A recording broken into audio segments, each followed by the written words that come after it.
All right, and we are live. Hey friends, welcome back to my channel. It's Tori, and this evening is my first author interview in a while, and I'm so excited to come back with none other than Dewey Conway, I think I'm pointing the right direction, and Bill Adams, the authors of The Tenacious Tale of TANNA, the TENDERSWORD, which I've had a lot of practice saying the last couple of weeks. Gentlemen, welcome to the channel. Thank you so much for joining me this evening. I appreciate you taking the time out to have a chat. Well, thank you for having us. Yeah. Great to be So here.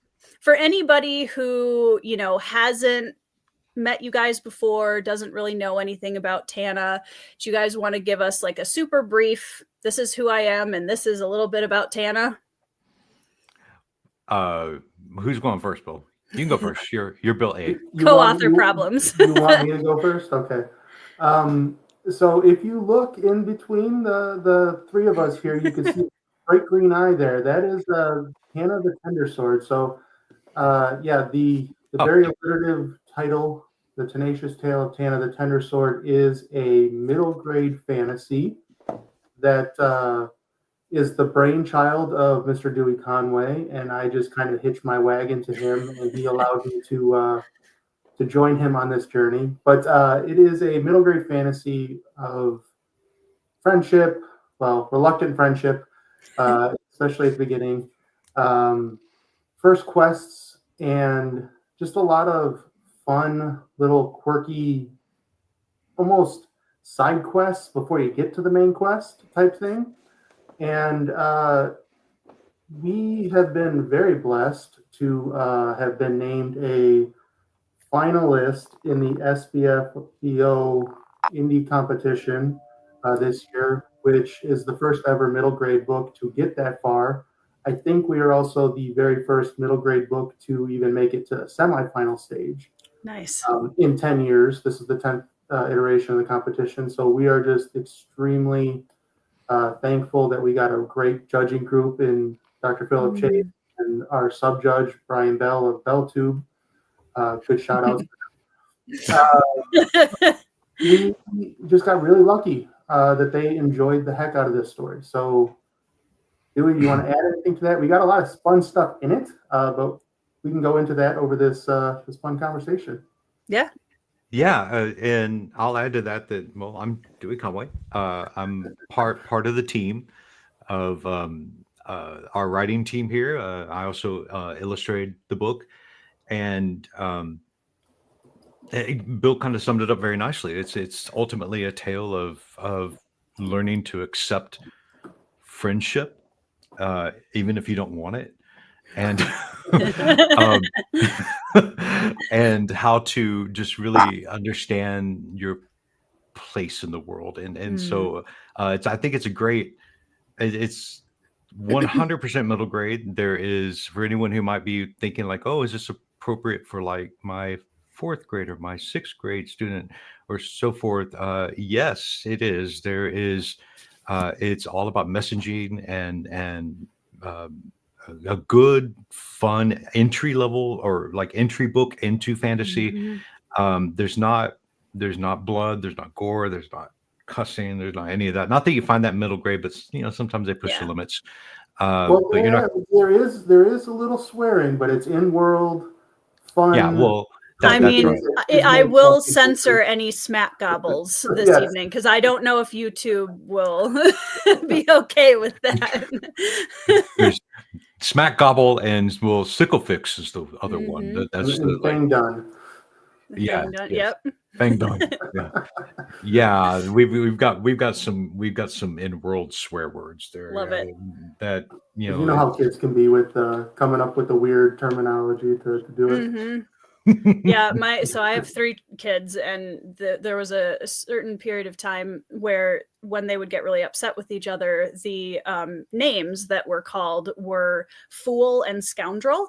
So I would hear from like my living room, "You scoundrel," and they're just so angry. But I was just like, I can't be mad about this. Like that's such a fantastic. I'd rather have that like rapscallion, have them learn Exactly. rapscallion. That'd be perfect. Exactly. Yeah, you're growing up in a literary household when.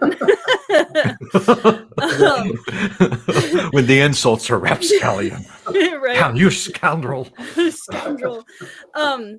Yeah, and I was going to add to that, like, as I really enjoyed the book as an adult reader, and also my son is in 6th grade right now, which I was so excited once I finished he's a voracious reader, and I'm always looking for really good, solid fantasy books to hand him that are age appropriate, which is getting harder and harder to find. And I was so excited when I finished the book because, and we're going to talk about this a little bit later, but I was so excited to see an indie middle grade fantasy because I feel like TANNA's really kind of opening the door or setting a stage for a subset of indie fantasy that I think we haven't seen enough of yet. And that makes me more excited than anything else because I love to see this door just be blown wide open with such a great trendsetter for middle grade fantasy. Thank you. And I'm so excited to hand it to my son. He's going to love it.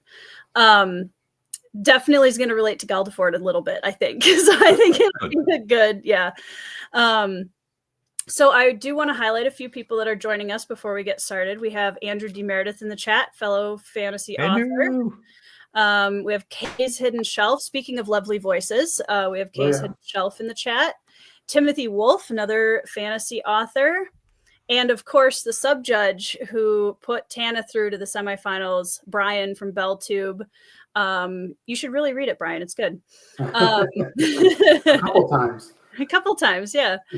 Timothy says, it's been so awesome to see TANNA's success. I agree. I was so excited to see you guys in the semifinals. And then when it was picked as the finalist, I was so thrilled because I think, like I said, it's such a great step forward for indie fantasy in general and just the continual expansion we've seen in the industry. And yeah, I can't wait to see where it goes next. Once again, I forgot to wear my crochet beard. I should have. This always happens to me. But some beard compliments coming in. Yeah, that one's me. So Will Wraith is me. Oh, that was you responding. Yeah. So Timothy says, if someone calls you a rapscallion on the playground, you have to fight them. Honestly, I feel like that would be, you'd have to throw a gauntlet if somebody called you that on a playground. It would have to be a very official duel. Yeah.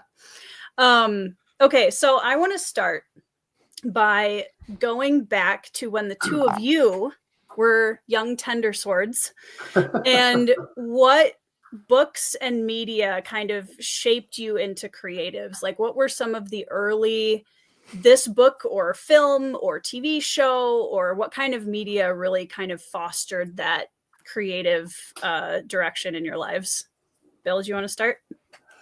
Yeah, I could start. So where it all started, I guess, at least in the fantasy realm for me with reading, in 6th grade, our middle school had the Pizza Hut reading thing where you get your free pizza, your pan pizza and stuff. But they also had this. We had to, like, whatever our age level, like reading level comprehension was, we had to take a test, like a computer test, and we got points based off of the books. Like the bigger the book, the more points you get, and if you get certain points at the end of the semester, they had like when you get tickets at like the fun fair and stuff like that, you could purchase little toys and stuff. Yep.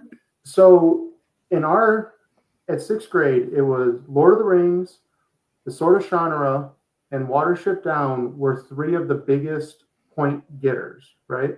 Mm-hmm. So I read all 3 of those in 6th grade because I wanted to fulfill my points right away. Yep.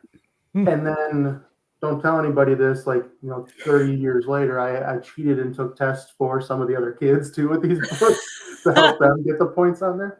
But that's where it started. So it was those three. So Lord of the Hobbit, first Shannara's book, and then Watership Down, which is my favorite book of all time. Okay. And I read that book probably 1 to 2 times a year.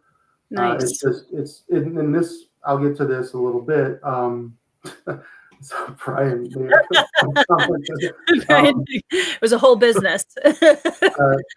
No, Richard Adams, the author, no relation, unfortunately, of Watership Down, he had a comment that really resonated with me, and this, with Dewey as well, is that books should be enjoyed when you're 6 and when you're 60. So that's kind of how we went about, or at least in my mindset, writing this story, is that we wanted it to be good for kids, and we also wanted adults to be able to enjoy it. Yeah. So yeah, backing up.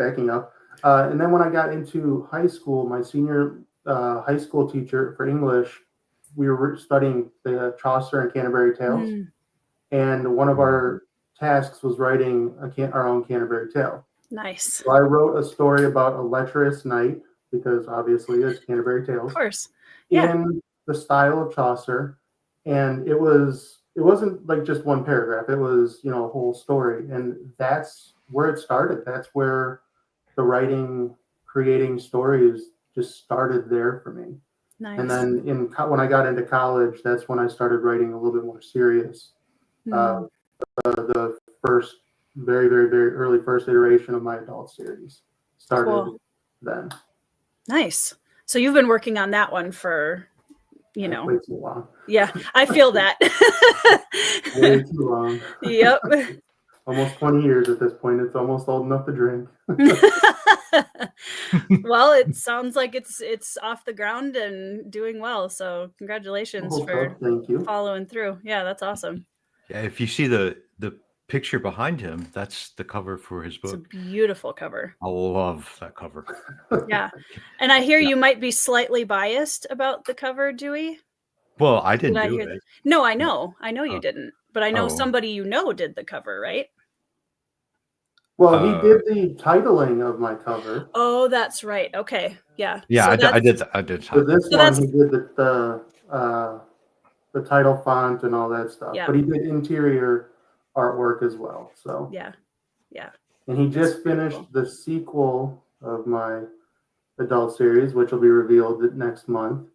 But then he also did the cover of a novella that I just announced revealed that yesterday. Yeah, that was a fun one. That was I like that. That turned out really nice. Oh, well, thank you. Yeah. Yes, the artist Felix. Felix Ortiz. Yeah. King Felix. Well, I guess we need to hear my sad tale. If we go back to a lonely day. Okay, Copperfield. I know. It's getting very Dickensian suddenly. Had to be in 4th grade or so. We were having auditions for a school play, and the school play was an adaptation of The Hobbit. Oh. And I went in and auditioned and wanted so badly to be Bilbo. Sure. And I did get a part. I didn't get Bilbo. I got Bert the Troll. And still an important part. I had one line. Was born. I had one line, and that was to carry some wood to the fire and say, "Always Bert when there's work to be done." And I dropped the wood on the fire, and then I turned to stone. So, and then I had to watch the rest of the play on the side of the stage. So anyhow, on the side of the stage there was a copy of The Hobbit, and because I was bored, I started actually reading The Hobbit, and it was incredible. I just, at this time, when I'm talking 4th grade, I'm talking, late 1979, 1980. I'm old. So there wasn't a lot. There wasn't a lot for kids. There wasn't like the big Harry Potter movement with the middle grade fantasy, and there wasn't any of that. It was The Hobbit, and that was about it. And so, and comic books. And so a lot of my inspiration for fantasy and wanting to dive into fantasy not only came from The Hobbit, but also from those early 80s wonderful movies that came out, the fantasy movies like Never Ending Story was one. One of my earliest ones that I was super inspired by was Dark Crystal. I love that movie. Jim Henson, Dark Crystal, and then Labyrinth right after that. And then, there was Lady Hawk and Princess Bride, all of those movies. Mhm. Princess Bride was a humor part, which really I just love that. I love Kroll. Kroll was like a life-changing event for me when I was young. I don't want to Yeah. watch it now because it's really bad. But anyhow, these kind of like inspired me to shift my mindset into thinking about fantastical worlds, and that's where Yeah. you're gonna spend your time and build your story. And Right. so from that, though, I also had an interest in illustration and drawing and Mhm. comic books. And my grandmother was an artist in West Texas, and she always pushed me to illustrate. And so I kind of explored that a Mm. little bit, but then high school got in the way, and then college and marriage, and and then eventually kids, and so that all stops things, Mhm. as you know, or slows it down. But in the late '90s, I don't know how if you've ever experiencing comic books in the '90s was one of the most ridiculous things ever, because everything was big, buff, pockets, outrageous hair, big Yep. teeth. It was ridiculous. But one book that came out that was an indie book was a book by, and Bill knows this, it was a book by Jeff Smith. He came out with a series called Bone. Now, Mm. before that was Dave Sims' Cerebus. So Cerebus was the most successful indie, um, the most successful indie comic that was ever published. It ran for 300 issues, and it actually Jeff Smith was a partner of his. But when Mm. Jeff Smith went into Bone and created Bone, that story was just so wholesome and wonderful. And I don't know if you're familiar with Bone. I have never seen it. No. Your kids would probably love it. It's if you're familiar with Pogo, like that's an old Yeah. comic. So Bone is kind of based on Pogo, but Okay. it's based in it's very fantastical world, and there is danger, but it Yeah. eases you into the danger, and that really kind of shifted my thinking into, okay, I Mm. want to write something like that. I want to write Yeah. something that's good for kids. Kids can read it. Anyone can read it. There's some danger, but it's really just about storytelling, and it's about Yeah. telling um, character-based storytelling. And Yeah. so, long-winded story to answer your question, but No, that's what we're here for. that's really where I started then going into the fantasy world. I Yeah. don't read as much fantasy as most other folks in the indie community do. Um, I kind of have my hands in a lot of different things. Yeah. So it just, drawing and painting and writing and music, and so I feel like I don't have time sometimes, I feel um that. but that's it for me. And Yeah. so hope that answers the question. Yeah, Um, absolutely. Well, and it kind of answers my my next question was, as self-proclaimed curmudgeons, ending up with this very Proclaimed. wholesome. Yes. It's actual. It's not. I'm here to be diplomatic, Dewey.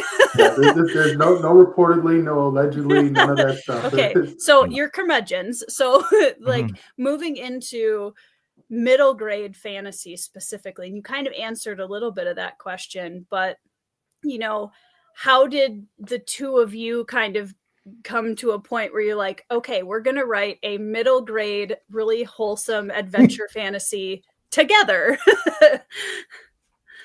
That's a great question. Um, Bill, do you want me to answer that? Do you want me to start, or Yeah. do you? I No, mean, because give it a shot, Dewey. I usually answer this question how we get to this point, but you give it a go.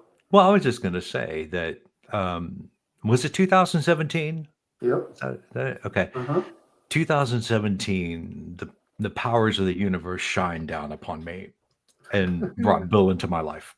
And so from that point, we had started as critique partners. mm, This was in the days where indie publishing wasn't really it was kind of a fringe thing, you know. Mhm. I think, you know, it was Yeah. everyone's trying to get traditionally published. Everyone's Yes. trying to get the literary agent, and so him and I met kind of through that vein, and became critique partners. And I read his, he read mine, and we kind of just developed a friendship beyond that, and really started. He shaped so much of this story, just my working with him and I working together. But there was a point where we had put out so many. I had put out at that point. I had put out so many, like, wanting to get an agent, queries. You know, just Mhm. sending out the queries, and query after query after query. It was just rejection after rejection after rejection, and you know, I was getting to the point where it was like, I'm done with this. I don't Yeah. really. It's not meant to be. I actually, it's written. You know, it's that part's done at least. Mhm. And this is where I'm going to let Bill step in, because Bill Bill didn't give up. Yeah, no, it's interesting. So we did. So at the time, I had just moved to Texas, and I mentioned to you earlier, Tori, when we first got on. So I'm from Chicago area. We moved to Texas for a while, but in Chicago area, you would think it being the third largest country or city in the country, one of the largest cities in the world, that there would be Yeah. like some sort of writing Yeah. community. Yeah. There might be. I just haven't found it, right? Yeah. So when I moved to Texas, like I lived in Austin, and the state of Texas has this writing group called the Writers League of Texas. Oh, It's interesting. a whole statewide thing. A lot of the bigger cities, they have their own little individual chapters, and they'll Sure. do meetups at like the bookstores and stuff like that. Cool. So that's when I really started getting into the writing community, because right before that I had written, you know, a trilogy, I guess you would say. You know, it was a trilogy of my adult story, but it was just kind of like Mhm. not great, kind of piecemeal, you know, still not really knowing anything about the industry. Mhm. So then I started going to these writing things, and they're like, okay, you need some critique partners. And there wasn't a ton of SFF writers there. Most of them were, Sure. you know, memoir, Memoir. fiction, Memoirs. a lot of memoir, really a lot of memoir, which is crazy to think about. Yeah. Not that many people live that interesting of lives that they need memoirs written about them, you know. Yeah. But anyway, I put the call out on socials, and for some reason, Dewey was like, I want to do it. At that point, I write adult. You know, I've never, like, I don't read much middle grade, aside Sure. from even when I was, like I said, middle grade, those books are not really middle grade books. Right. So coming into it, a middle grade book, I was kind of like, okay, I'm not really sure what I can do to help. Right. But you know, me and Dewey, we just clicked right away. Like we just instantly clicked on a personal level, not some like also on a creative level, but on a personal level. Mm. And it was around this time as I started developing what I call my editor brain, because I'm like to think I'm pretty good at editing. I've learned over the years of practice, a lot of practice Mhm. with rewriting these drafts and writing other stories. And when I was reading Dewey's book, because the TANNA, the Tenacious Tale, like as a whole, the basis of what is out there now is Dewey's story that he Right. originally wrote. There is so much still there that exists, but there is some of it that, you know, there felt a little much for a middle grade book. It felt like Sure. more of an epic, more like older stuff. Yeah. And so I'm reading this and I'm like, wow, this book is so dang good. Like there is so much here that if I was a 12-year-old, like I would eat this up. Yeah. And seeing him just get discouraged and continually get discouraged by the rejections, and like we went to conferences, like we went to the Writers League has a yearly conference, you go there and you meet with agents, Yep. pitch in person and stuff. And he would pitch this, and everyone was like, "Oh, you got a peg leg rooster in this, or peg leg chicken at the time? This is an awesome stuff." Querying me, and then nothing, right? Yep. And seeing him get discouraged, I'm like, I cannot let this story die. Like, I can't let it go into a trunk. Like, I just can't. I couldn't. So I approached him like that. At this point, this was around 2020-ish, right around the pandemic time. Yeah. That's when I personally started going towards indie, because with my adult stuff, I wasn't getting much. Like, I got some partials, nothing, no full requests or anything. And I'm just like, okay, I'm going to go indie.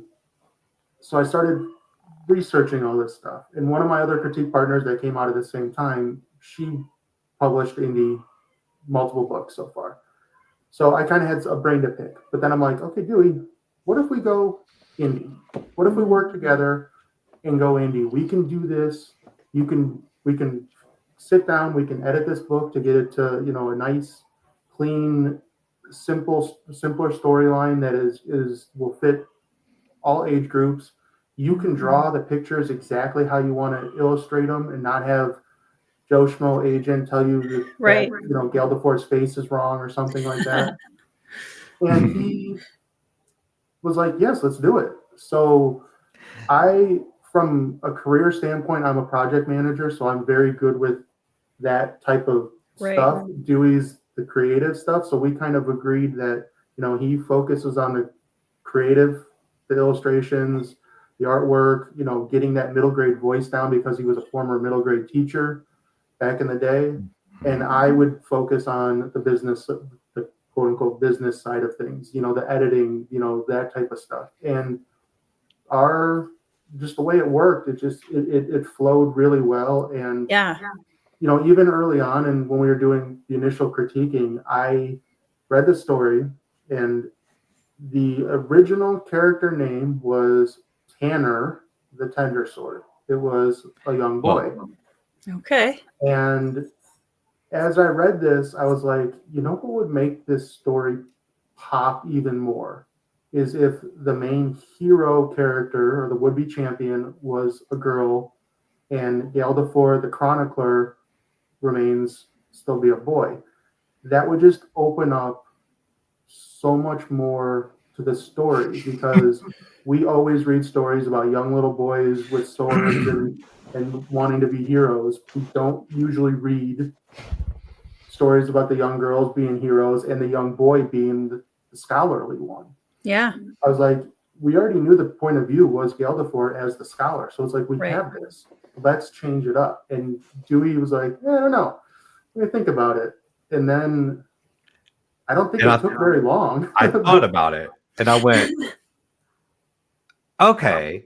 And then that's when I knew I was going to keep him, because because when he made that suggestion, and he knows me, he know anyone who knows me, I don't pander. I don't like to pander.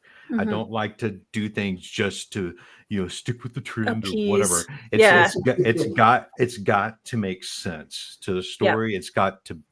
And when he made that suggestion of changing Tanner to TANNA, and it just, everything in my mind went click, click, click, and thought, okay, that works. And so it really helped them. From there, we focused on their relationship even more so. And it was just this, Tanner becoming TANNA became even more this bubbly and the grumpy sunshine dynamic. Yeah, exactly. But it just made sense. And that's when I knew this, him and I would really, it was just meant to be. And so and then you also made one other suggestion for well, you made a few, but like a big one. I mean, a few you've made. I mean, I'm talking about one other character transition, and that was Pegs. So Pegs used to be Peggy. Okay. So Peggy. So you just flipped them. Kind of, yeah. Kind of. It just, Peggy was quote unquote a warbird, Sure. or almost like a cockatrice. Yep. In her warbird form, without spoiling the story, because it's not clear in book one, but it will be clear in later books.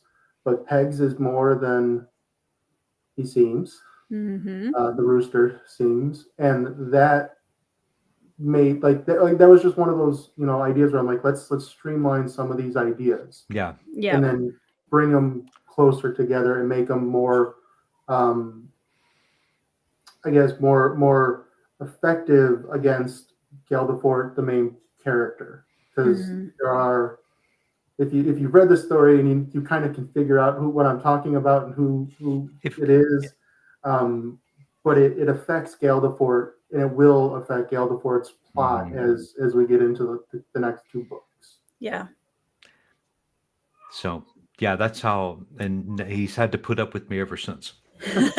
Well, I mean, I'd say you guys are doing pretty well considering all things. Well, I'm gonna say, and I've said it before, that TANNA would not be out there without Bill dragging me and kicking and screaming. It was, I mean, he says I had to think about it. I was kicking and screaming. I didn't want to. I didn't want to deal with it anymore. I don't like it. At the time, indie publishing, like we were talking about, it was, especially in 2017, it wasn't really a thing. You could order, I remember you could order these big compendiums on Amazon of how to self-publish your books, like 3 books and stepping you through everything. Yep. But when we got to this decision of indie publishing, that side of it had really become much simpler. Right. I mean, it's not simple, but it's simpler, Yeah. and it was then more attainable too. Right. And what could we didn't have anything to lose, let's do it. Yeah. Yeah. Well, I mean, the explosion of just resources for indie authors, especially during the 2020 era and beyond, has just been really exciting to see. And I think it's opened a lot of doors for books to find audiences that we just didn't have the opportunity before. Absolutely. Well, to your point, and this goes to both your points, what you said earlier is, there is not really a middle grade indie genre or field. So when me and Dewey made this decision to go indie, we knew going into it that we would probably be hitting a barren wasteland. Right. Because, and me and Dewey and Andrew have talked about this offline, is that most of your middle grade readers need some kind of guidance of where to find these books. Right. So you have, like you just said, you gave it to your 6th grade son. You gave that to him, but you were the impetus to give it to him. He didn't. He doesn't probably have a Kindle, or maybe he does. That's great if he does. Like most 12-year-olds don't have the Kindle in Kindle Unlimited to be able to find these books. So it's like, one, that doesn't exist, but then 2, a lot of adults don't read middle grade, which, fair, because most middle grade is geared specifically towards those readers. And, as adults, we just have different mindsets than kids that. So we went into it knowing that, we probably weren't going to make a lot of sales. We weren't going to get anywhere, so to speak. And that's why when we got into SPFBO, I told Dewey, I'm like, I followed SPFBO for years. Dewey had no idea. I had no idea. He had no idea what it was. I told him, I go, we're entering. And I told him, I go, if they change the rules this year, there's like a lottery. If we get into that 300 group, that's a win. Right? Yeah. Yeah. And I was like, okay. We're gonna do it. He's like, why are we doing this? And I'm like, well, just imagine if we get to move on, the exposure it gives. And then we got so incredibly lucky to be drawn into Dr. Chase's group and then get Brian as our judge, because I know you've been in SPFBO in the past, and the judging groups and the rules are nebulous, Yep. let's say. Yep. They don't have to read every book. They don't have to Right. read the whole book. They can read bits and pieces and make their judgments off of that. Right. We got lucky. Like I knew, like when Brian became our sub judge, he goes, he put a video out and said, I'm going to read 100% of each of my sub books, and I am going to put my personal biases aside and pick the best book out of the bunch. And when I saw that, I messaged Dewey and I messaged the rest of our little group with Tim and Andrew and Mike Roberti. I go, I feel good about this. Yeah. I feel we have a good shot because Brian is going to give us a fair shake. Yep, exactly. And Brian said it multiple times in multiple videos, like he never expected to put a middle grade book through. Yeah. And that itself, even getting to the semifinals, was a victory for us because, again, we knew going in we weren't going to find a big audience, but we found an awesome audience, by getting that far. And where we're at now, who knows where we can go? Hopefully we just get more books in the hands of kids. Yeah. That's the goal. Right. Getting kids to read. Well, and it's special too, because within the indie fantasy community, how many of us as authors and readers within indie have kids that are now growing up within the genre. And, there's a lot of books on my shelves that I cannot hand to my son yet. And so just as a parent, it's so encouraging to say, when he says, Mom, do you have a book for me? And, he reads a book in like 2 afternoons. I can't keep up, right?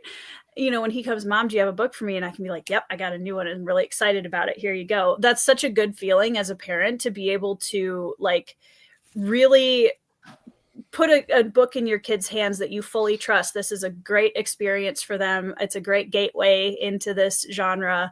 And I'm honestly really excited to see what his response to it is, because I think he's going to really love it. And please let us know. I will. Oh yeah. He has his own Goodreads page. And he's, it was really funny. And this is something that I think really speaks to like why middle grade is so important and why it's so important not to leave those young readers behind in the genre. Is I was chatting with my son, and I'm also a bit of a curmudgeon now that I've been reading epic fantasy for so many years, and it takes a lot to surprise me now in books. And, I've read a ton of different books in the genre. And so I kind of, might get a little like jaded when I'm reading, or like, oh, I'm putting this down because I don't like this, whatever. And my son, I said, you're given like, I asked him, how many stars would you give that book, kind of jokingly? And he'd be like, oh, 5 stars, Mom, 5 stars, 5 stars, 5 stars, 5 stars. And I asked him once, I was like, man, I'm really excited for you. You're really enjoying all these books that you're reading. And he goes, Mom, I don't think I've read a book I didn't like yet. And he's read a ton of books. And it just, that joy of reading, I think, is something that middle grade and the kind of story that TANNA is really uplifts and encourages that kind of reading joy. Because there's a lot of joy in TANNA. There's a lot of, there's, like you said, there's the danger and there's the different characters with different personalities, but there's an undertone of joy in it that I think is really important for young readers coming into the genre before they get to grimdark and lose it. Except for Dale Laporte. He's ready to go straight into. He is. Yeah. Yeah. What's funny though, is I think it really encourages both TANNA and Galdefort are very passionate characters. They express it different ways, but I love Galdefort has such a passion for what he does because he had this mentor that really meant a lot to him. And so he's taken that passion that she passed on to him, and he's trying to figure out where he fits in all of this, like, any young protagonist, but that there's that quiet passion. And then there's TANNA's very extroverted passion. Yeah. But I think it's really cool because it lifts both of them that way. And it kind of gives kids multiple options to say both of these characters, depending on who you relate to the most, it's a really wholesome way for them to relate to the characters, I think, having both at the same time. Well, emotion or emotional intelligence is a spectrum. Absolutely. So it's good to have both sides, because as you just kind of alluded to, they both bring themselves up. They go, they balance. They balance each other, and they go towards each other throughout the story. So it's very important to have that type of character to be able to relate to. I was going to say that TANNA never loses faith in Galdefort. From the very beginning, TANNA believes Galdefort is the chronicler. Yes. And she's even more amazed that his famous aunt, is just this who wrote about her personal hero, and TANNA's personal hero. And so that's even this more dynamic, but that does not cross her mind that Galdefort is scared. Galdefort is he's uncertain. Galdefort is grumpy. It doesn't cross her mind because she believes in him so much, just without any strings attached.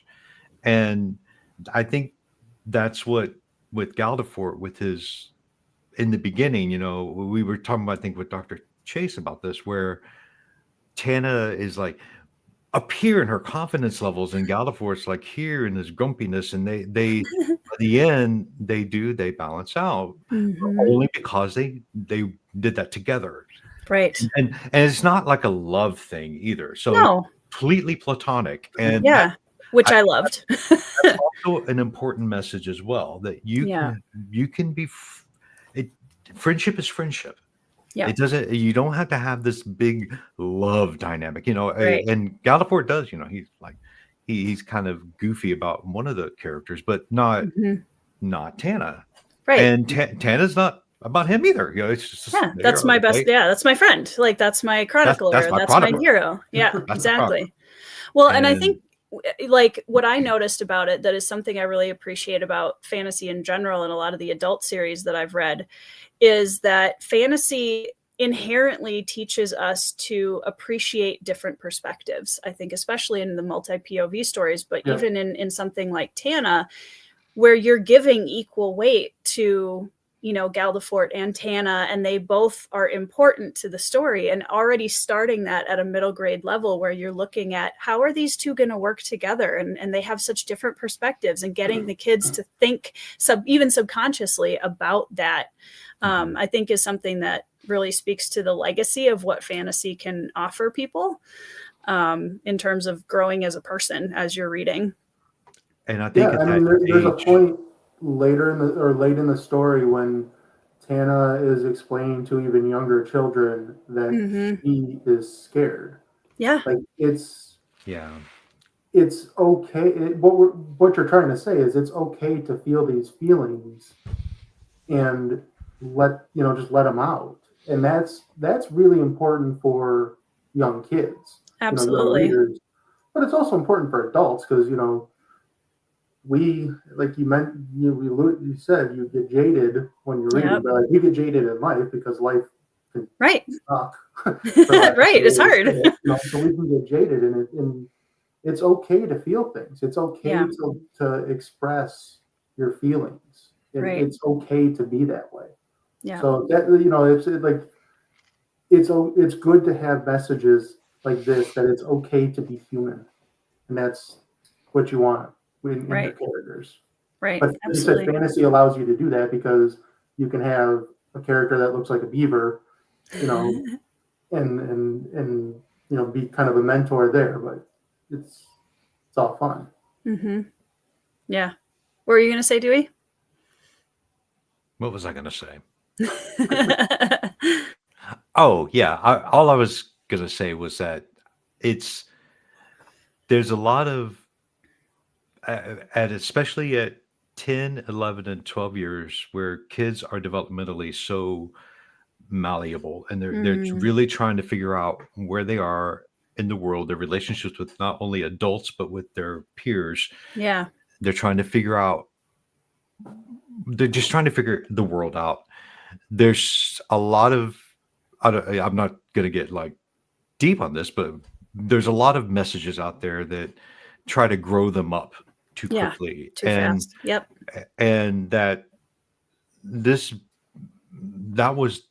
a big stickler with me. Was this has to be, it has to maintain that vision of, I want anyone to be able to read this. Anyone. I don't want this to be restricted at all. I mean, it's got to be pure messaging, and as far as like relationships with friendly relationships, and building each other up, and maybe even coming from different backgrounds and not understanding, why a person acts the way they act, and it drives you crazy at times. That's okay, but dealing with that in a way that's not confrontational or mean. Like Galliford isn't mean. He's annoyed, but he's not mean. And he could be, right. And I feel like that's important to say, is that you can be comfortable in your skin, right? Be confident in yourself. If you don't agree with somebody, that's okay. Yeah. It's okay. But try to learn from them. At least try to learn something. Don't shut them off and not learn anything. So anyway, that's what I was going to say. Yeah. And I think those are all, theme is so important in fantasy anyways, in whatever age category, right? And so I think, giving the same weight to the themes of middle grade fantasy as we would to an adult fantasy, I think is really important. And I agree with you, what you were saying, Bill, where I was really excited to see that TANNA was, Brian and then Philip were doing that. They were saying, okay, we're putting these all on an equal playing field. And I think that way too often YA and or middle grade often kind of get shelved underneath adult, where it's like, well, that's lesser for the kids, or it's a less than for themes or whatever it might be. And I really don't think that that's fair to middle grade. And I mean, we've kind of alluded to the fact that middle grade is just really important too for the culture of fantasy in general. You guys mentioned the beaver creature mentor. So that was one of the things I wanted to talk with you guys a little bit. It was like the character designs, because there's so many. I felt like I was in Narnia a little bit again, where you have these. Is it the Bria or the Brea? The Brie. The Brie. Okay. Well, I wasn't right either one. I always say Brie. I say it Brea. Brea. Yeah. Okay. No, well, I'll say Bria, and then we can all say it differently. Exactly. It used to be.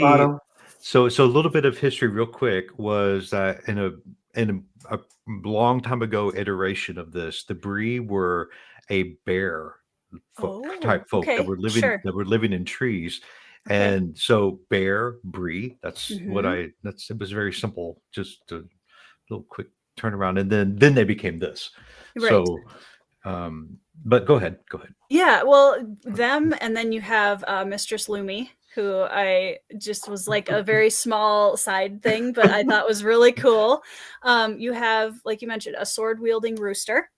You have the door knockers. Like, there's so many little, like, things everywhere that I was like, wow. Because at first, you start off the story and you have, the opening sentence of TANNA, which I loved, by the way, is literally Galdefort having a bad day because he got knocked over by a pig, right?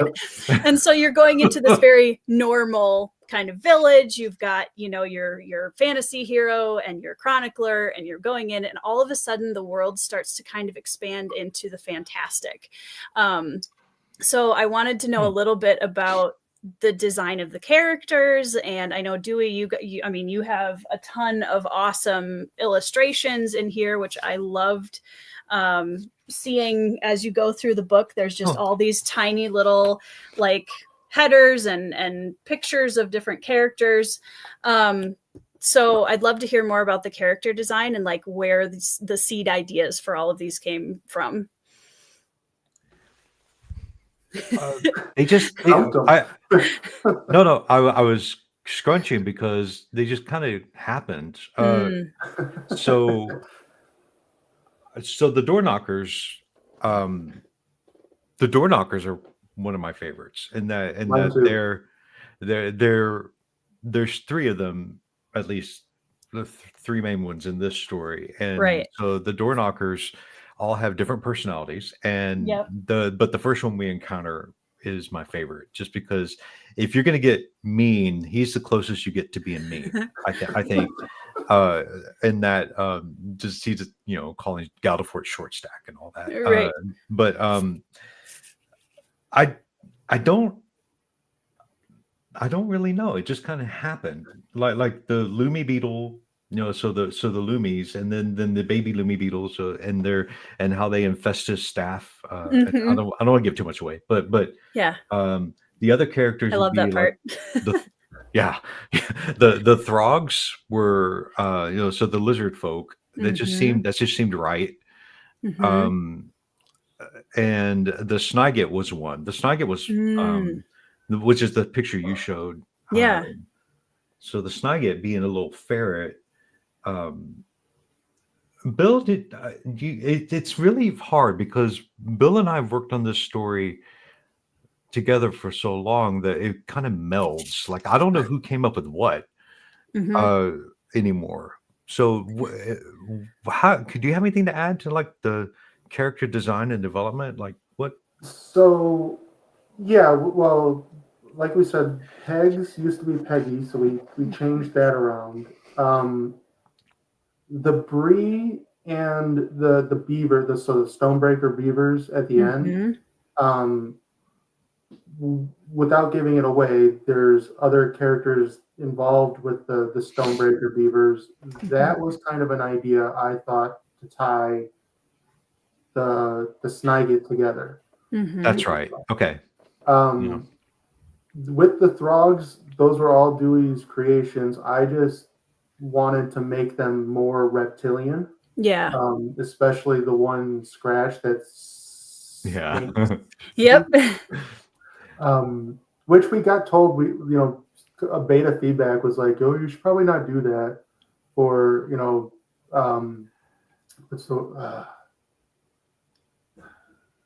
for certain types of readers that might be difficult for them. And I was like, yeah, but there's snake-like lizards, that is just we're gonna keep it. There's danger. Yeah. It's not over the top. Yeah. Right. Yeah. The door knockers, the one thing I did with the door knockers that I named them. Yes. And made them different because they were all kind of the same. I don't know why it came to me, but the idea of them being metallic, like the Archimedes from the Clash of the Titans movie, the original, what the 70s movie or whatever it is with Bobo. Yeah. Bubo. Yeah, Bubo. That was an idea with mine. The like Quill character with the old lady Sage when they're in the mentor scene. Atticus, wasn't it? Is that Atticus? Yes, that's right. Yeah, yes. Yeah. We worked together on that one to kind of make him a little bit different character to match, because one of the main ideas that I had was the change the gods to have them be the three scribes. The words of time, and time is a chronicle. Because I thought it would be a good idea with the chroniclers to have, like, the gods are chroniclers. Yeah, which is very cool. So well, and that's one of those points where Bill was saying about streamlining, because before it was much more complicated. So sure. When he made that suggestion, like we were changing that around, that made sense. It just fit. And it was simpler to understand. Yeah, the puzzle pieces just kind of fall together when you kind of shift stuff around a little bit. Yeah. When you're developing characters like this, they just come to you. You know this as a writer. You're writing, and it's like, oh, okay, well, what about? And you can see it in your head. You can see, like the Sniget. You could. I could see her or it or him. He's I could see him, and I can see Thistle Willow, and I can see how her cape works, and I could see the mushroom. I could see, Yeah. you could just, as you're writing and working things out and going back and forth like Bill and I were doing, it just happens. And Yeah. so you don't start, I don't think you start out with a plan, not like Yeah. that. You Yeah. you start out with your main characters, and just where they were going just kind of happened. And Right. anyway, Well, and I don't know if it's the same way for you, Dewey, but I'm also a very visual person, and so I like see the characters in my head, or see the setting, or see a scene like I'm watching a movie almost. Yeah. And I actually find that sometimes it's really difficult to say, okay, now how do I translate this very visual media that I'm seeing in my head to words? Like, how do I make that make sense so that it transfers to somebody else's visual imagination? I do sketching. I do a lot of sketching. Yeah. I'll just draw them out but yeah, that I understand that totally. There are a lot of great characters. If anyone wants to read us, I'm flattered and humbled that you even brought up the word Narnia and compare. I mean, like that's really, that was one of my gateways. So yeah, and Narnia really is full of the fantastical characters, but you don't get that right off the bat here. I mean, you're in a dirty pig town. That's where it's dirty and smelly. Yep. Yeah. Well, that's also, I just want to add, and it's a good transition, Dewey, is like one of the keys about middle grade that I learned, like being able to, like middle grade stories, is you cannot inundate your reader at the beginning. Right. With adult fantasy, we love our info dumps. Everybody hates them, says they hate them when they read them, but we love them. We know we love info dumps because we like the world that we're creating. Right. You cannot do that with middle grade because the readership level typically can't take all that information in. Right. So with what we did with TANNA and what I've learned with middle grade is the best way to do it is have these small little almost episodes. Yeah. Where you introduce one or two ideas into that, and then you start growing and growing and growing. So like for example, the first chapter is only introducing Geldefort and TANNA and the concept of the quest, meeting her first quest. And then at the very end, they meet Old Lady Sage, who gives them the quest request. Not the quest, just the quest request. Quest request, yeah. But then in the second chapter, you meet the fog blight. The mystical, this is where the villain is coming in. And then at the very end, you'll meet Pegs in that chapter. And then it just keeps going. And then you meet the Throgs, and then it goes to the next one where you just meet more and more of that fantastical stuff. Right. So it's small steps. And that way, with a reader of, a younger reader, they can build that knowledge base as they go. And you're not, avalanching them with world building and lore. Yeah. Well, and you're getting them connected immediately to a character because that, my husband and I just put out a video ranking and talking about first lines in fantasy novels a couple days ago. And I loved the setup in the first line of TANNA because it immediately gives you a sense of Geldefort's just kind of, he's just done, like he's already done and we haven't started yet, and there's, and it made me smile because it's such a good, like immediate character picture. So I think, like you said, kind of slowly building into the bigger world, but giving that grounded character right away at the beginning where we're like, oh, I can feel, man, he's in a mud puddle. That sucks. Like that's an immediate connection for the reader. So I thought especially that first page, I was like, this is a really good, solid opening. So kudos on that. Illustrates the voice of the POV. Yep. As well as the humor that is prevalent, and also the fact that it's, like you said, Gelderford is just done, and everything that's going to happen throughout the next 270 pages, he's just done. He's done the whole time. Like, this is extra. I thought, when Brian was talking about it on the Philip Chase announcement video, he's like, Gelderford's like 55, has 3 ex-wives, yep, a couple mortgages, like all that in like a little 12-year-old or 13-year-old. Yep. So I will say one other thing to add to this is that's what's important for middle grade. All the things that Bill was saying is like spot on. But the other thing about middle grade that gets overlooked, I think, in a lot of times, is that you can talk to kids without trying to sound like you're talking to kids. You can talk to them like they understand what you're saying, what you're saying to them. You don't have to, and we used to say this, dumb it down. You don't have to dumb it down. And because kids will pick up on that right away. They'll pick up on, okay, they're patronizing me. I'm not gonna, they're talking down to me, they're treating me like a kid. I'm not gonna do it. It's just simple sentences, and they're thinking about, is this 3rd, 4th grade reading level and all that. No.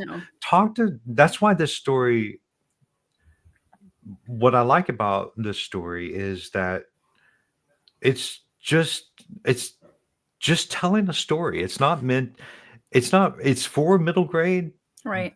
But it's not for middle grade. It's for anyone who wants to read it. Yeah. If you want to read it, read it. It's not a kid's story. It's just a story.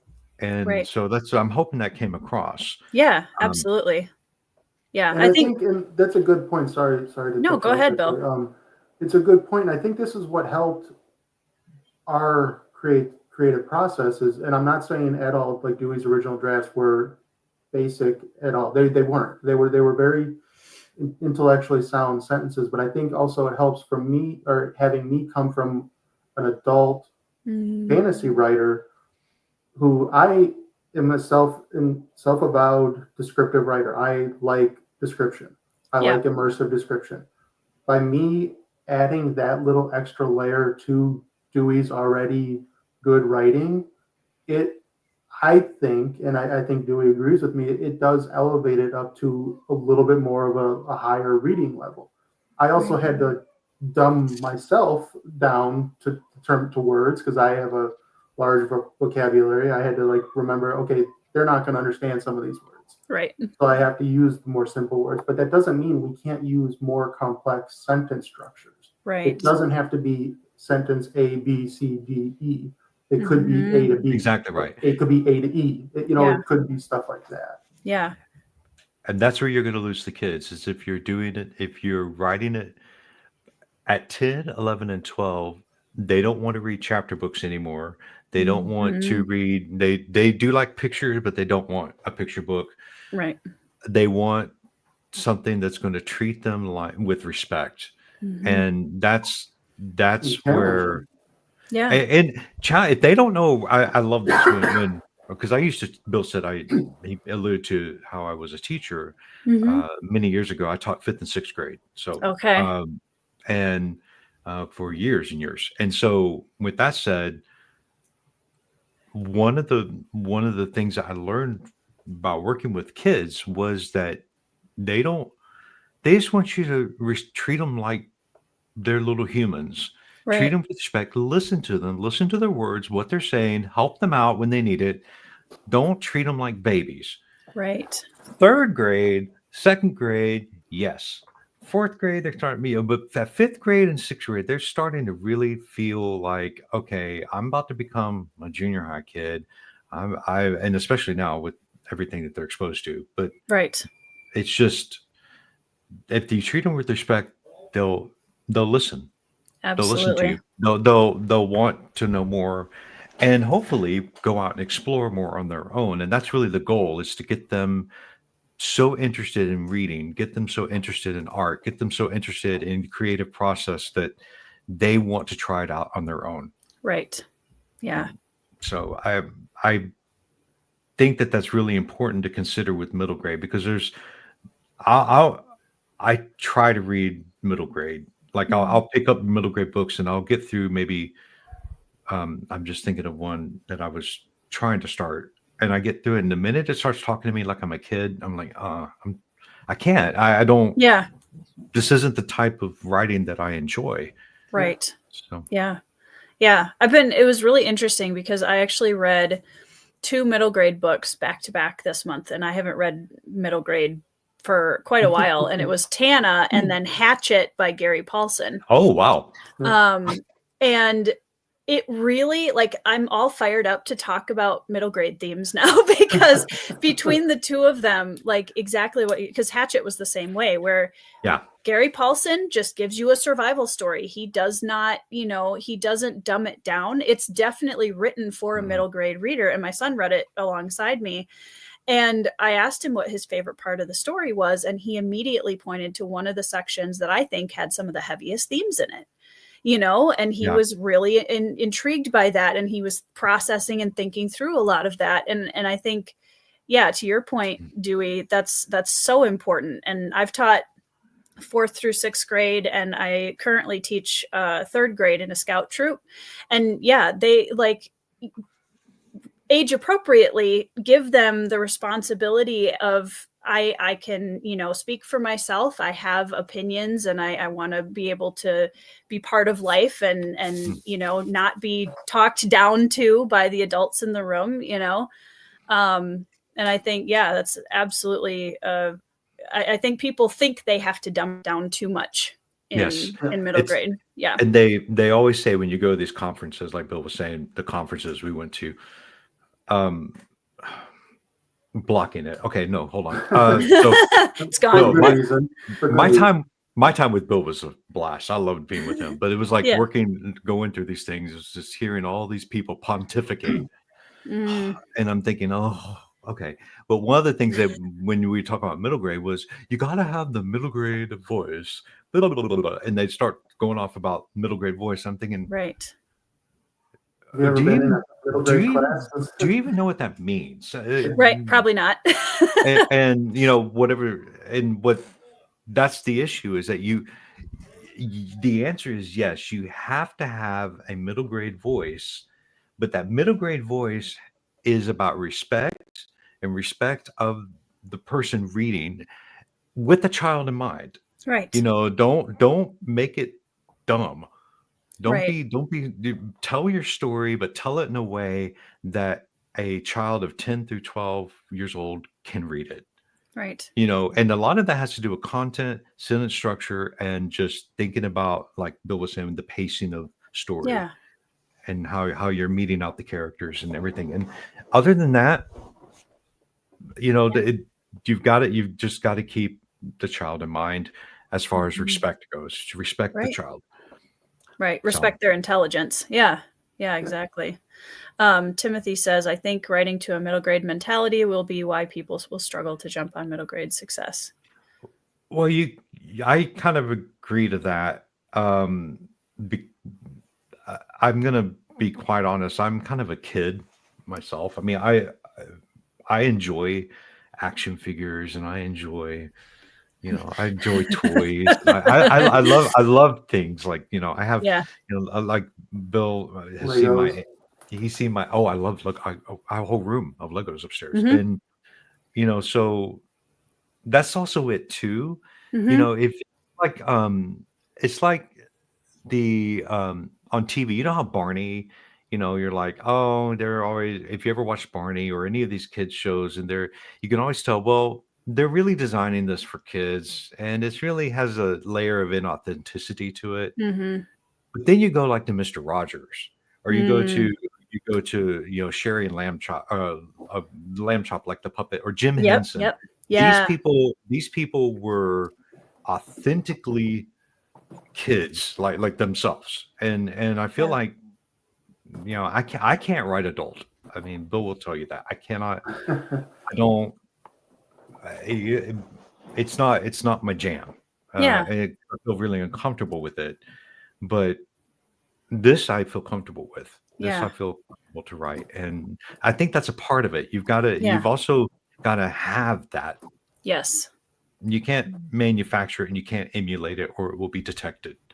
Yeah. Because kids are like on it. They know. Yeah. Oh yeah. Yeah. They'll sniff that out very easily. I would like to add to that. And this is just my own personal thing, because I do write adult, and I have now thrown my hat into the ring of middle grade. Mm-hmm. It's not an easy transition. Yeah. Like of the mindset of the writing of the characters. And I think this is kind of what Tim was alluding to, is, some people will be like, oh, I can write a middle grade book. No, like, unless you're giving it, like Dewey said, true thought of what you're trying to do with the story, and with that reader level in mind, Right. with your audience level in mind, you're not going to be able to transition from adult to middle grade. And it's one of those things where you have to turn your mindset around, because when you're writing an adult story, as you know, I know you write adult, and you do write young adult as well. It's about the character in the world. Right. Whereas in middle grade, it's the exact opposite. It's the world pushing the character. And it's two different complete mindsets when you're writing the story of the character. Right. When you're reading TANNA, Geldefort has his intricacies, he has his thoughts and processes, but the plot pushes him forward. Kicking and screaming. Yep. Exactly. Kind of like what I did with Dewey to get to this point. Yep. It pushes TANNA into this quest. Like it's the plot. Whereas in adult, we're always talking about character motivations. We're always talking about stakes. We're always talking about goals and growth for the characters. That's not typically in middle grade. Right. It's the world imprinting itself on the protagonist. Yeah. As opposed to adult, which is the other way around. So I remember it's not one of those things that a normally adult writer can just up and write a middle grade story. You have to change that mindset. Totally agree. Wasn't it Bill? Was it an agent or somebody said about TANNA a while back? Something about what is a character agency? What is their motivation? I'm like, their motivation is get to the end alive. That's what they and with the quest. I mean, that's really that's it. I mean, they're kids. Yeah. They're trying to get to the end. Right. That's it.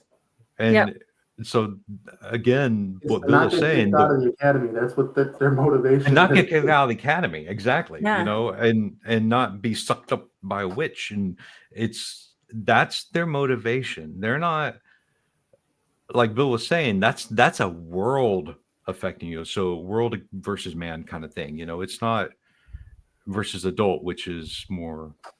Well, I mean, you kind of see that within TANNA and other younger audience books as well, where the priorities that kids have are often very different than adult counterparts, right? So you've got like Geldefort and TANNA just want to survive the quest, but that's slightly less scary than being kicked out of the academy. You know what I mean? Like and I think it's Hermione and Harry Potter who says, or no, I'm trying to remember what that line is from. There's a character, very famous line where the character says, mom and dad could, lose their lives, or worse, their marriage, and I'm trying to remember what movie that's from. But that kind of like dichotomy of like, what's the actual odds or stakes here for this character, and it might look a little bit different than it does in so I love that. That's good. I mean, it's like a 13-year-old doesn't have to worry about paying taxes. They don't have to worry about losing the house. That's not like their thought process. It's all about like some when they get into puberty, they're like, oh, does this person like me? What are these things on my face? What does this friend group think of me? That type of stuff. Like that's more important than stuff that's really bad. I'm laughing because thank you, Tim. I knew it was. Yeah. I knew it was a Pixar movie because I just watched it. Also a fantastic film. Yeah. I remember my daughter when she was in junior high, she was upset one day and she came in and she's all just kind of moping around. I said, "What's wrong?" And she said, "Oh, just having a bad day." I said, "What? Are you worried about the mortgage or something? Got a mortgage payment coming up?" And she went, "No." And it was just, some kid thing. It was just really, you reminded me of that. I was like, "Oh Yeah. yeah, that's right." Good. Yeah. Well, and I mean, we're all parents, so we can relate to this. One of the things that I always remind myself with my kids is, like you were talking about, Dewey, where we oftentimes, I think, see an effort to move kids along too quickly Yeah. into adulthood. And I always remind myself when there's, a meltdown about the really important thing that we're having a fit about, is that, okay, to me, this is ridiculous, right? Because I've lived, 25 years longer than my children, but to them, their world, like in Yep. the story, it's slowly expanding. And so at the point they're at, this is a big deal, Big because deal. they're practicing on the small things before they get to the big things. Yep. And And it's your I always job as an adult to guide them along, exactly. to understand, and not make them feel like they're being ridiculous. You know, Mhm. and that's what I think is missing in a lot of Yes. things right now. Is anyway, Yeah. it's jump into judgment and not Yeah. to teaching and guiding. Yeah. Like, okay, let's talk about why that's hard. Yeah. Yep. Yep. Zero Zaku had a question for us, and I wanted to make sure I get to K's in a second too. Do you guys have any good book recommendations that many people don't mention often but should? Well, And I know, Bone Bill, is you one. mentioned. Yeah. Oh yeah. Yep. Adventures Guild. Bone is one. Mhm. For sure. I think I mean, it's available now through Scholastic because he sold out, but whatever. Yeah, it's still a fantastic piece of work. One that I really enjoy was Chris Colfer's series, which Yeah. is, what is it called? It's been a couple years since I've read it, which surprised me because I was like, oh, this is the guy from Glee. Weird, but they're good. What is it? It's I'm about the looking. magicians. Chris Land of Colfer. Stories. Yeah, it's that. It's the Land of Stories. It's that whole series. But I've only read the first one, which is Hmm. where is it? Yeah, that one. And then there's also the one, yeah, the Land of Stories, and then there's the one by Doogie Howser. What's his name? NPH. Neil Patrick Yeah, Harris. yeah, Neil Patrick Harris. He wrote one that was really good too. That came out a couple years ago that I really enjoyed. God, what was it called? Oh, The Magic Misfits. That's it. It was that one. That the first book. I've only read the first one. It came out in 2017. They're not indie, obviously, but and that's one thing I always talk about with Bill is that I know they're out there. I just can't find them. Yeah. I don't. Where are the middle grade indie folks? Yeah. And I don't know where they are. And so I kind of tag along with Bill because he's so good at so good with the adult indie group, and so I'm learning a lot with that. Yeah. Usagi Yojimbo, Andrew, yes. I don't know about if that's for kids. Like it can be. Parts of it can. Like it's kind of like the old Teenage Mutant Ninja Turtles comic series was extremely violent. So Yep. yeah, no. Yeah. Stick to the cartoon. Yeah. I'm a massive TMNT fan. Gargoyles was an awesome show. I know a lot of people grew up with that. Show. Yeah. Yeah. That was awesome. I would mention my son has been reading the Wing Feather Saga recently and really loving that. That's a newer middle grade one that is really good. We just started. There was a book that I absolutely loved way back when I was a kid, and I just started reading it with my son. It's a Egyptian historical fiction called The Golden Goblet. and it's very action adventure. It's very high stakes. Absolutely love that. That's by Eloise Jarvis McGraw. So yeah, those are two that I would mention kind of in this vein. There was another one I read a couple years ago called The Fog Diver. Mm. Ross Joel, I think something. That was a good one. And I actually got that from a school that I was working with. I got that from their librarian to read, Mm-hmm. and I was really impressed with it. I liked it. Yeah. Well, it sounds like you made me read it. It sounds like you guys should compile or make a YouTube video maybe of recommendations for good middle grade. Yeah, that is a good idea. Yeah. Kay, I feel bad because I don't know if she's still here. Go ahead, Dewey. No, I was just going to ask. Well, let's do Kay's question first Okay. if she's here. I know she's an hour later than me, so I'm not sure if she's still up, but she says, a question just for fun. What would be your villain origin story? Mine would probably involve food or my cooking baking being ruined. Bonus points for silly reasons. Oh, okay. I'm trying to think. I mean, I have one. I mean, I have several. Okay, let's hear it.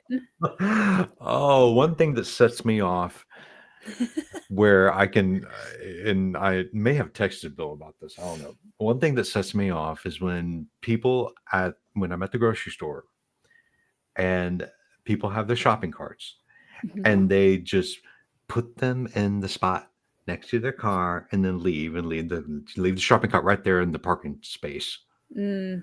Drives me insane. It's like the drop off is right there. Right there. Yep. Are you that lazy? And that would send me on a spree of violence. I know. All it would take is one too many, and I'd be just like, I'm done, and just start running over the carts.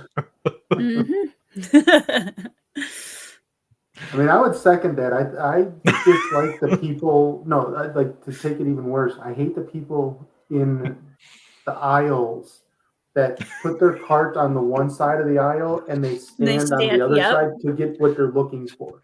It's like move. Do you not realize? Yeah, it's that, and you know, she can't hear me, but I love my wife, but she's a wanderer at the grocery store. My husband is too. I cannot stand it. Like, I have my list.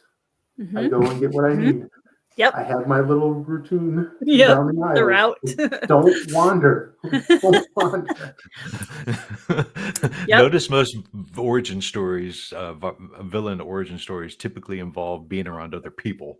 That's all of our villain origin story is being around other people. 100%. Yeah.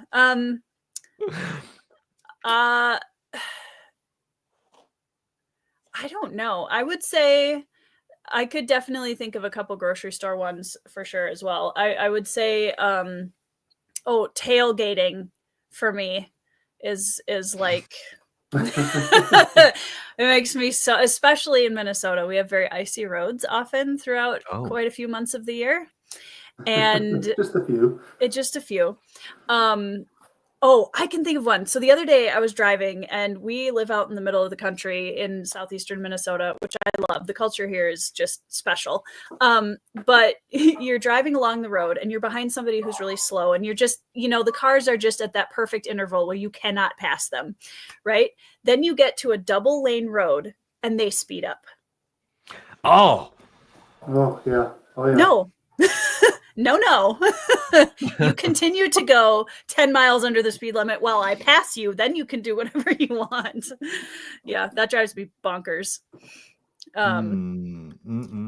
Yes, Zero. This is the Superior Turtles, and I will die on that hill. Yeah. I mean, the 80s Turtles was kind of, that was the Teenage Mutant or the Toddler Mutant Ninja Turtles. Yeah, they were a little bit too babyish. But yeah, so in closing, because I know I've kept you guys for almost an hour and a half, a piece of advice that you would give yourselves as a pre-debut author to close us out. Oh, I've got one. Go ahead, Dewey. Mine would be don't set a publish date to your birthday when it's only a month away. Valid. Very valid. Yeah, Give that's us- definitely one of them. Yeah. oh my gosh. Yeah. That was yeah. Oof. Learning the publishing timeline was definitely key. I think the other one that we learned, Dewey, is me more than him because I look at it more than he does. Luckily, he turns his brain off. Ignore the post-release crap. Mm. AKA looking at Goodreads, AKA looking at KDP, Refresh, AKA refresh, all refresh. Yep. the marketing, posting algorithm crap. Like Yep. that, it took me a while to get to that point of stop because it kills the creativeness. Absolutely. But yeah, that rush timeline was That sounds stressful. Sounds really stressful. It was the publishing, not knowing what you're doing. It was the first time ever doing it, and then giving yourself a hard deadline and not being ready because I'm slow about drawing, and like I was doing all the drawings like up until publishing, and Right. it was something that was hard. But Bill, I couldn't have done it without Bill.